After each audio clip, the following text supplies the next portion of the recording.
They call him Seatin, the man of legends. Hello ladies and gentlemen, it is Seatin here. I am today here with my friend Alfie XX, or Alfie Test today. Do you want to introduce yourself a bit, Alfie? Hi, I'm Alfie. You might have known me before from the Gamer Beans, doing those of mage videos, or from Legit and Special Olympics, all that kind of lot. But yeah, that's who I am really. Okay, awesome. So today me and Alfie are going to be doing some Nightmare Rifts, having a bit of a first look at one. So this is a Nightmare Rift rank number 4, so it's certainly one of the more challenging ones. Now, Nightmare Rifts are basically rifts that gradually increase in difficulty. They start off pretty damn hard, especially at this tier, and as you progress they just get harder and harder and harder.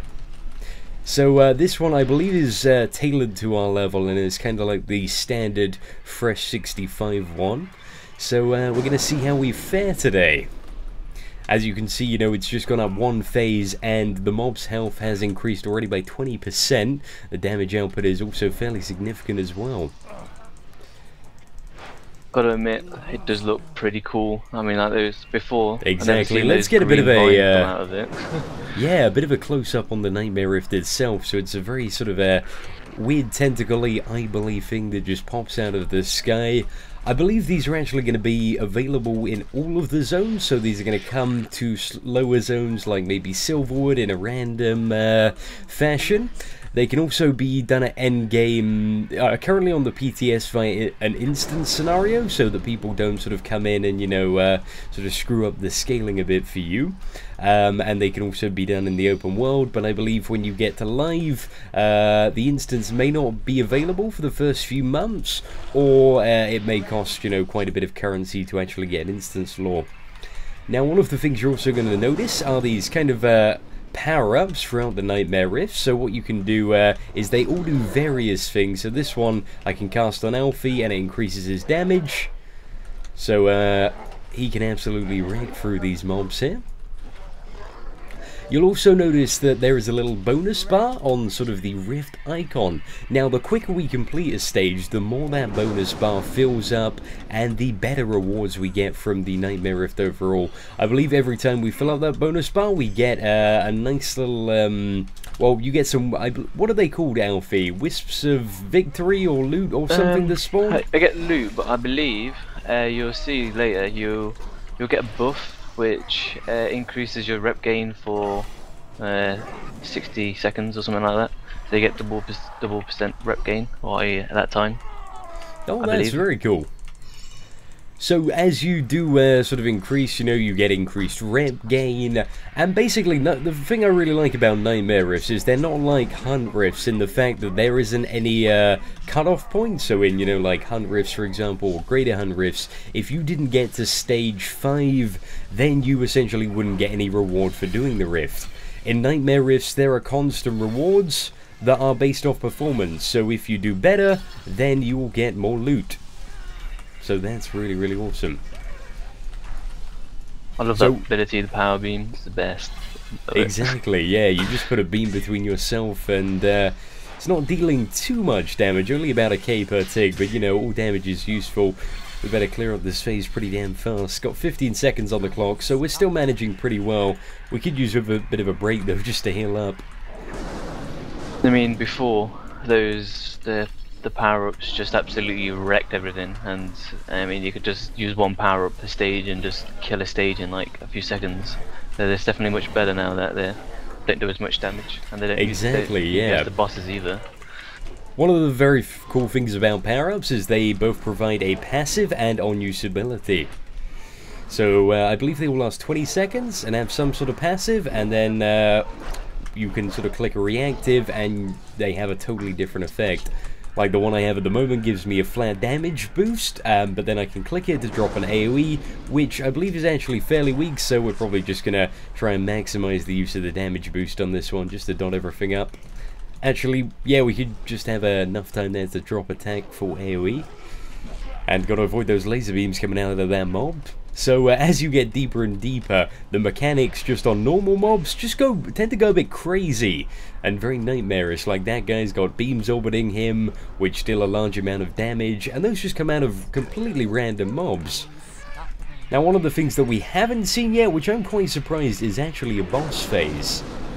That should be coming up fairly shortly, though. So basically, you have boss phases between mob phases, which give you additional rewards, and also the bosses have certain mechanics. Well, at least some of them do.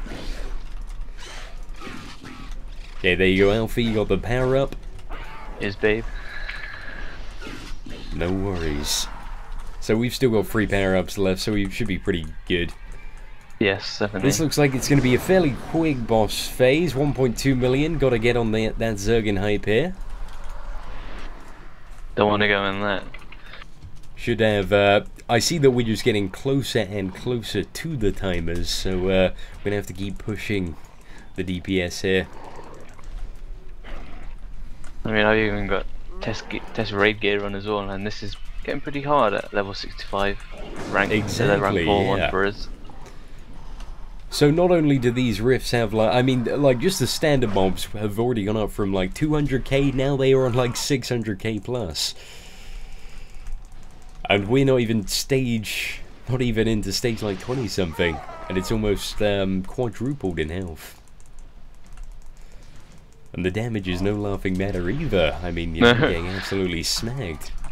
They just hit me for 6k. I mean, I'm tempted to. There we go. It's another mini boss one. Oh, it's Regala, who's kind of like a dreamy nightmare version of Galidra. Yeah. Okay, what do we have? Definitely. Horrific spin. What's that doing? Probably got to get away for her for that. Holy. Damn, she's also got a frontal attack. Chill wins. Turn away. So I really, really like the mechanics they have on this boss. It does make it so interesting. Use power-ups on this one. Use Chaos Power or something like that. See, that one's just like a lot of damage. I've just passed that on to you, Alfie, so hopefully you can burn her before the timer expires. Show us some of that elite pyro DPS. Gotta turn away quickly. Ooh. 10 seconds, getting ever so closer to failing here and then slipping into the nightmare. But we're doing alright so far. Next phase, we've got a few hatchlings to deal with and 1 cat. Let's try and pull them all together in AoE. The damage is becoming a bit of a concern now, though. Yeah, I mean, I'm pretty tempted oh damn, to go I'm getting like a passive heal spec or something like that, like carb. Yeah, and I mean, especially with these later phases, you can't just pick off mobs one by one. You do need to pull them all in AoE. So it's certainly getting a lot more intense. Oh, this one provides a nice 70% movement in speed increase, which will be good for kiting. What spec are you playing at the moment, Alfie? Just 61 pyro at the moment. Fair play, fair play. Got a lot of nice cooldowns, burst damage, so I thought it's probably best to single a lot of them down. Got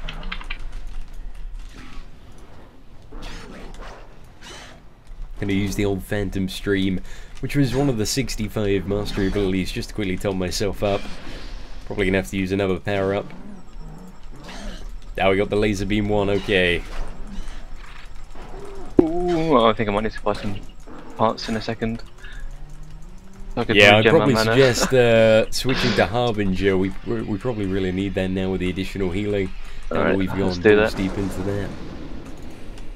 I'll start picking off bits and bobs from this phase. Hopefully you can quickly switch out of combat. You in the harp spec now? Yep. Okay, wonderful. Some passive clears. Heals. Oh my god, they're just wrecking you. I know. The damage is crazy now.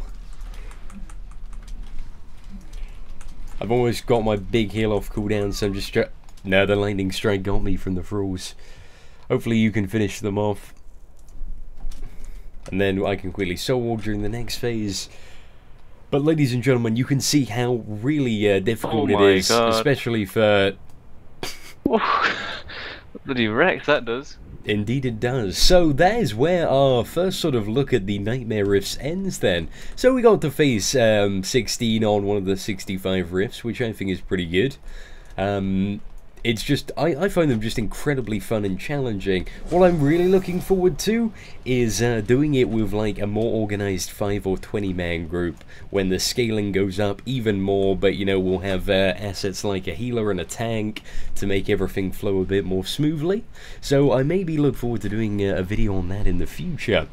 But that's pretty much it, ladies and gentlemen, for Nightmare Rifts. I hope you enjoyed sort of an initial look and explanation as to how they work. So rifts that just get harder and harder and harder until they push you over the edge and you just can't stop. So thanks once again for watching, boys and girls. Have a wonderful day and take care of yourselves. See you later, guys.